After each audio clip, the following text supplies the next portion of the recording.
Tingnan niyo yung nangyari kahapon, ha? Katanging-tanging Philippine Star lang ang nasa front page din, Cayetano, I'm still Senate President. Okay? Sa Philippine Star, to be fair, ha? Siyempre, mas malaki yung sa kanila. Okay lang yun kasi araw nila kahapon.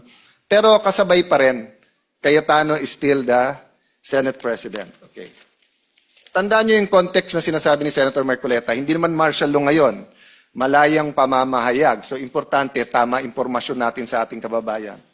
Titignan mo ang bulletin today, yung isang side lang, kung meron man nasa loob, sa front page wala.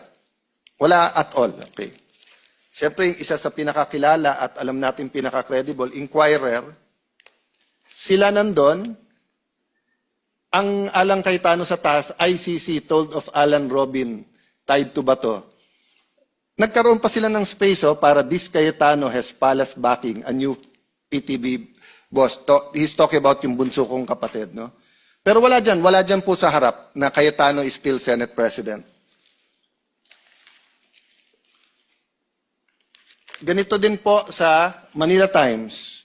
Senator has power from Cayetano, Bonoan, Group Sus Cayetano.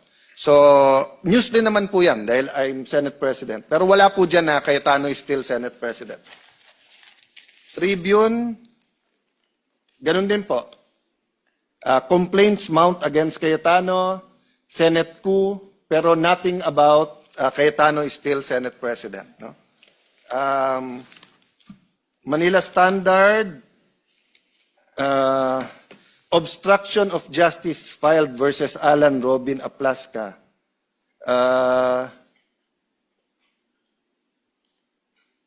Senate impasse, Blue Ribbon scheduled to June 8. Wala sa front page na tuloy yung Blue Ribbon ngayon. Wala yung Alang Cayetano is still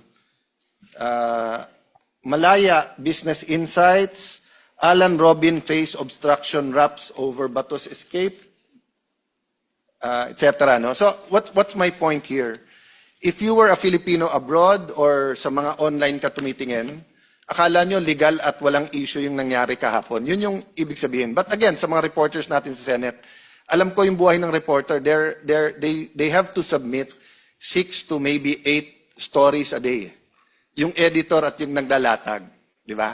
So, yun lang ang tanong ko sa mga naglalatag ng dyaryo na to. Bakit sa dami nating dyaryo, Philippine Star lang ang nag-report na meron dispute.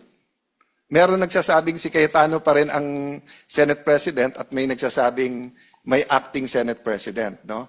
On that point, I'd like to thank Senator Robin Padilla because